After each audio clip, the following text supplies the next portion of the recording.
मैं तृप्ति दिवाकर मोहनलाल जैन शासकीय महाविद्यालय में गणित विषय में अतिथि व्याख्याता के पद पर हूँ।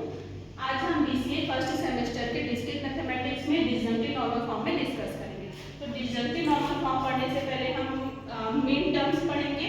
मीन टर्म्स या फिर उसको बोलते हैं minimal Boolean function.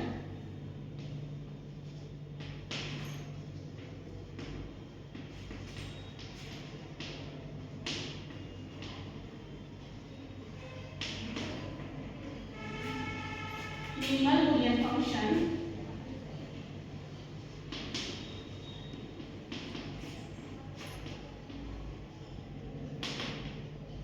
in n variables is the product of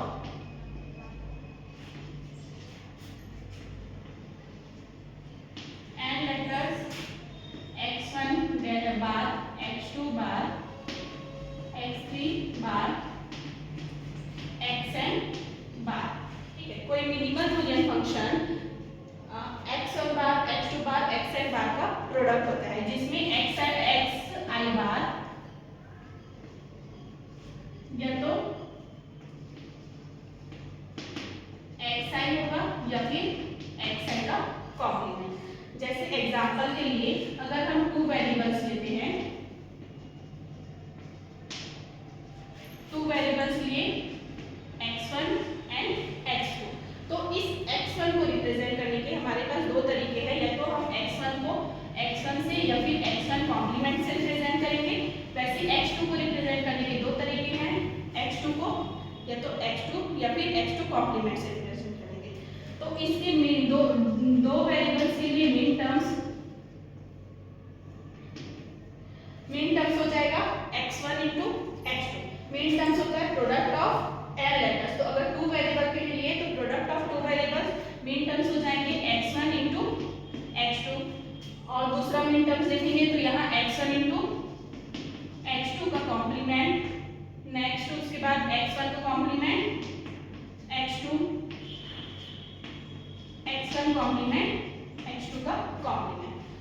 वैसे ही अगर थ्री वेरिएबल्स के लिए लेते हैं,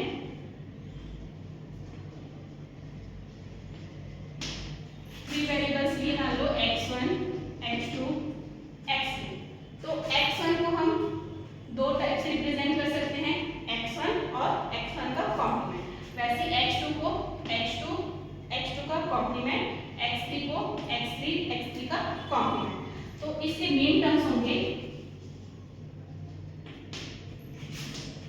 पहला मेन टर्म हो जाएगा x1 into x2 into x3। वैसे सेकेंड हो जाएगा x1 into x2 into x3 dash. उसके बाद x1 x2 dash x3, x1 dash x1 x2 dash और x3 डैश। उसके बाद x1 dash x2 x3, x1 dash x2 dash x3, x1 dash x2 x3 dash, और हो जाएगा x1 dash x2 dash x3 dash. तो अगर कोई तीन वेरिएबल है x1 x2 x3, तो इसके हमें 8 मिन टर्म्स मिलेंगे।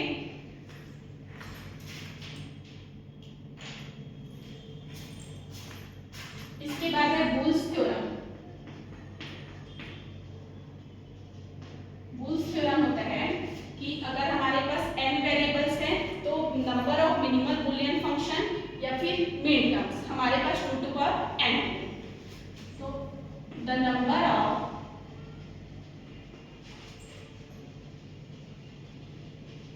Minimal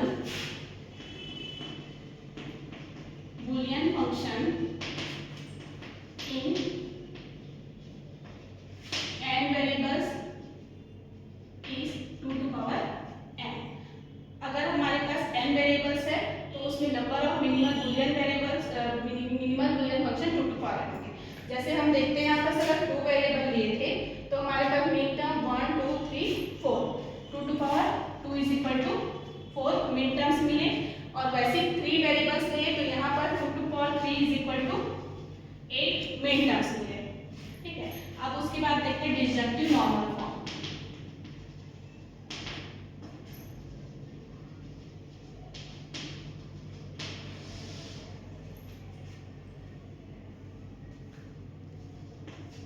डिसजंक्टिव normal form, disjunctive normal form होता है अगर किसी बुलियन फंक्शन पॉलिनोमियल को प्रोडक्ट ऑफ मिन टर्म्स के रूप में लिखे, sorry sum of min terms में, तो उसको बोलेंगे disjunctive normal form. Boolean polynomial is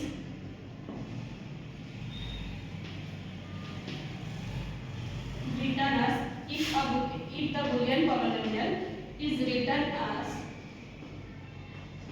sum of minimal Boolean function, then Boolean polynomial is called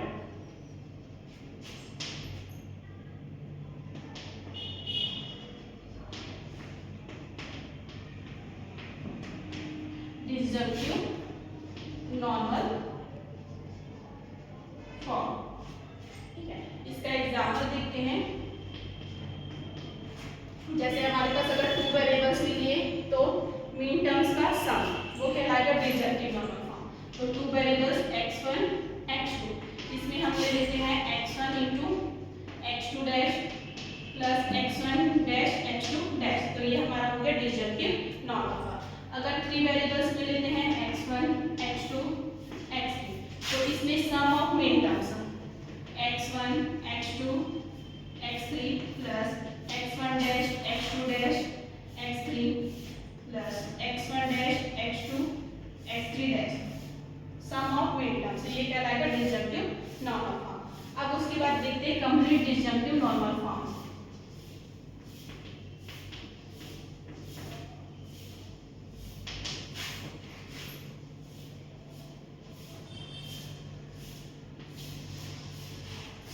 complete disjunctive normal form होता है कि अगर हम कोई बुलियन पॉलिनोमियल एन वेरिएबल में कोई बुलियन पॉलिनोमियल लिए तो उसमें जो मीन टर्म्स होंगे वो 2 टू पावर n होंगे, distinct number 2 to power n distinct number mean terms होंगे, तो उसको बोलेंगे कंप्लीट डिसजंक्टिव नॉर्मल फॉर्म। जैसे 2 वेरिएबल्स के लिए कंप्लीट डिसजंक्टिव नॉर्मल फॉर्म हो जाएगा x1 x2 is equal to x1 into x2 x1 dash into x2 plus x1 x2 dash plus x1 dash x2 dash.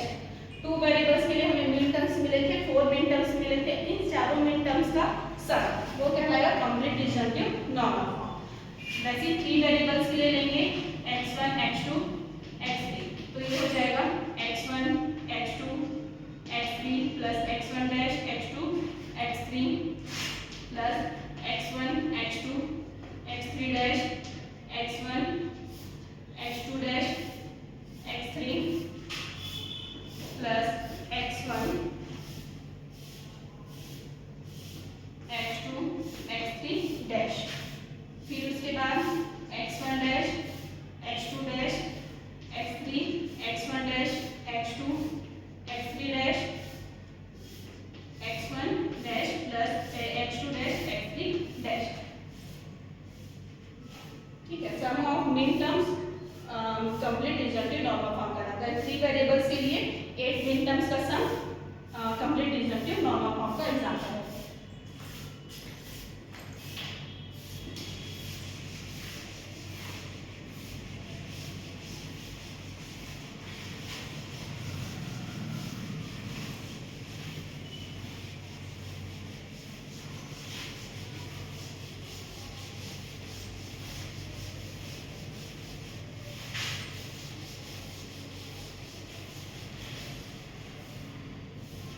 इसका एक एग्जांपल देखिए।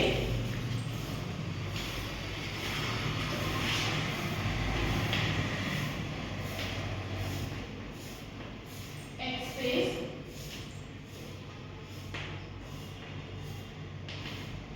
The following function into डिसजंक्टिव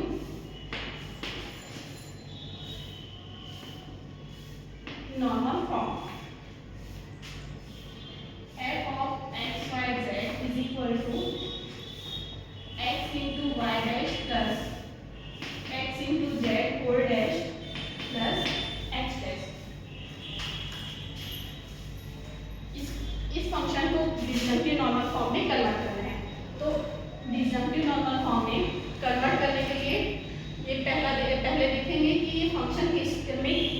operation लगा सकते हैं। तो यहाँ पर दो मिन टर्म्स का कॉम्प्लीमेंट है, दो मिन टर्म्स के सम का कॉम्प्लीमेंट, तो इसमें हम डी मॉर्गन्स लॉ लगा सकते हैं। डी मॉर्गन्स लॉ होता है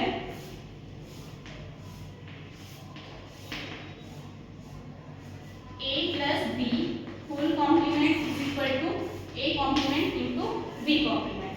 प्लस के लिए लेंगे तब और इंटू के लिए लेंगे तो a इंटू बी का complement is equal to a complement plus b complement.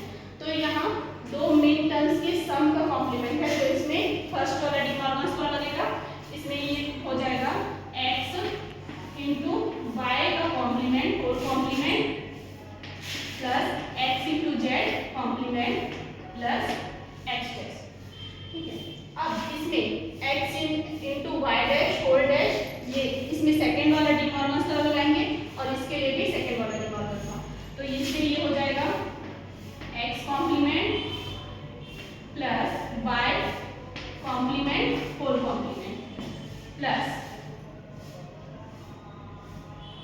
Sorry यहाँ पर जब डी मॉर्गन्स लॉ लगाएंगे तो जो प्लस है वो हो जाएगा मल्टीप्लिकेशन में कन्वर्ट।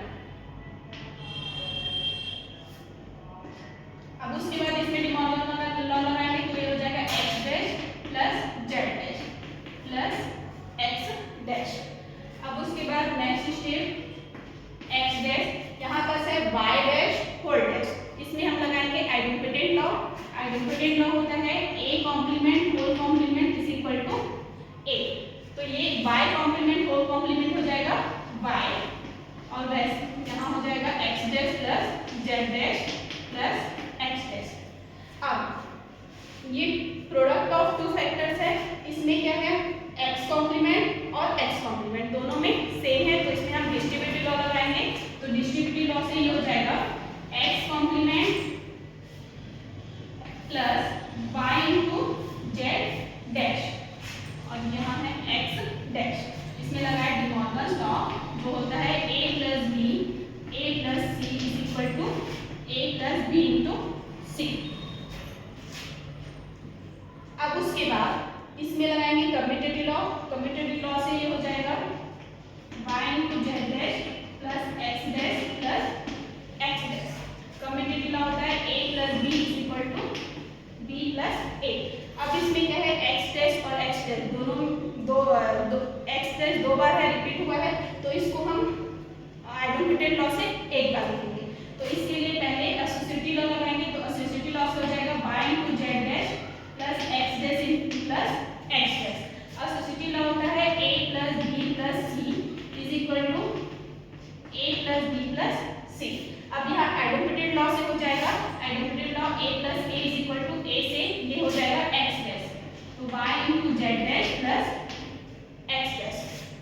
अब इसके बाद डिसजॉइंट नॉर्मल फॉर्म में कन्वर्ट करने के लिए यहाँ पर सिर्फ फंक्शन की 3 वेरिएबल्स का है x y z का, लेकिन यहाँ x नहीं है और यहाँ y और z नहीं है। तो इसको डिसजॉइंट नॉर्मल फॉर्म में कन्वर्ट करने के लिए इसमें हम 1 मल्टीप्लाई करेंगे, वैसे ही सेकंड वेरिएबल टर्म में भी 1 मल्टीप्लाई करेंगे, क्योंकि आइडेंटिटी लॉ से a into 1 is equal to a होता है, तो इसमें 1 मल्टीप्लाई करने से कोई चेंजेस नहीं होगा।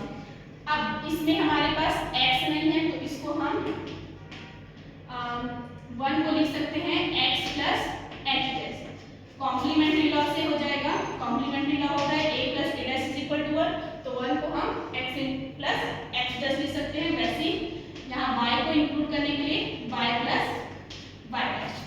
अब इसके बाद इसमें हम डिस्ट्रीब्यूटिव लॉ लगाएंगे, तो डिस्ट्रीब्यूटिव लॉ से हो जाएगा x y z dash plus x dash y z dash plus ये हो जाएगा x dash y plus x dash y dash.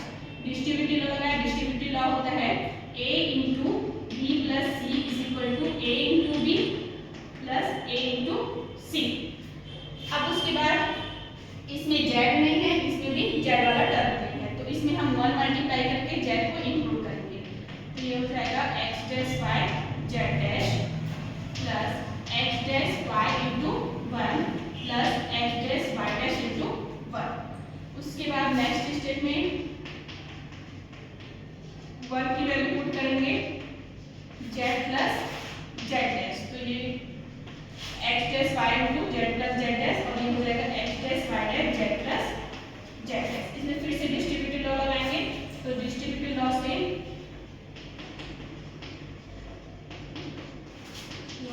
X dash Y z plus x dash Y Z dash, और ये हो जाएगा x dash y dash z plus x dash y dash z dash.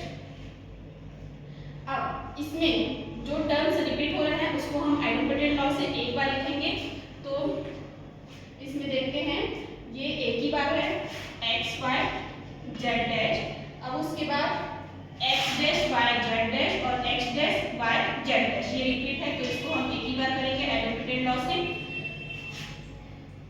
और उसके बाद है x dash Y z plus x dash y dash z plus x dash y dash z, ये हमारा सॉल्यूशन।